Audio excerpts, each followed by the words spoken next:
For today's video, I'm gonna show you how to eliminate the check engine oxygen sensor in your dashboard.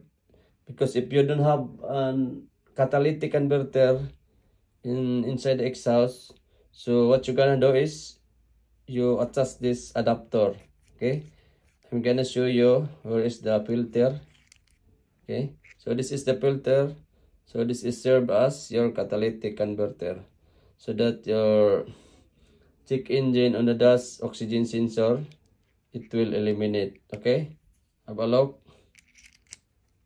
Okay, and then attach this one, and then this is your oxygen sensor, and then you can attach here just like that. Okay, and at the top, so you can insert at the housing of the oxygen sensor, this thread. Okay, thanks for watching.